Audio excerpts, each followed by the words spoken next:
We're joined on the phone by head coach of the Clemson Tigers, Coach Dabo Swinney. And Coach Swinney, you came under fire earlier this year for bringing some of your faith into your football program. Let me commend you, first of all, for being a man known for his faith in Jesus Christ. But would you tell our listeners what it was like growing up in the Swinney household and how you came to give your life to Jesus Christ?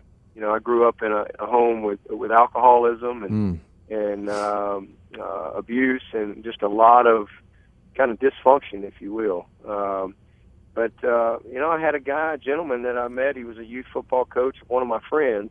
You know, he just always talking about Jesus around and kind of made me uncomfortable in the beginning. But, he just kept sowing seeds in me. And next thing I know, I'm a freshman in high school. And I went to hear one of my childhood heroes speak. And, man, I was so fired up to go hear Joey Jones talk and talk about all the touchdowns and all the money he made in the NFL and all that kind of stuff. And, man, all he did was talk about Jesus. Wow. At the end of his talk, he gave us an opportunity if we wanted to be saved, we could come back and visit with him, and I did. And I gave my life for the Lord February 3rd, 1986.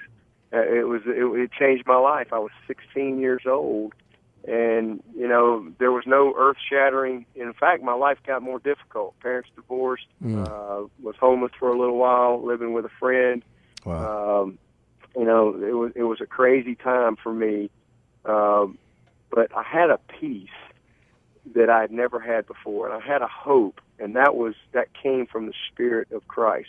It doesn't matter who you are, how much money you make, what color you are, where you go to school, where you went to school, who your friends are, what home you lived in or live in now. Sooner or later, we're all going to have this circumstance in our life that only Christ can help us with. Yeah. And so that's been the great lesson. That's what I try to tell people, when I do have opportunity to speak and to witness. That's what I talk about, because we get so caught up and distracted in this world today with all this stuff. But when it's all said and done, there's going to come a time where none of that's going to be able to help us. Only our faith in God and Jesus Christ is going to be able to help us deal with that circumstance, that situation. And to not have that spiritual foundation in your life, it's a scary thing for me. And to me, my belief, that's why we have so many problems in our world out there today. There's a lot of people that they don't have that. And so they turn to other things, and it's very sad, but it's something that has gone on for thousands of years.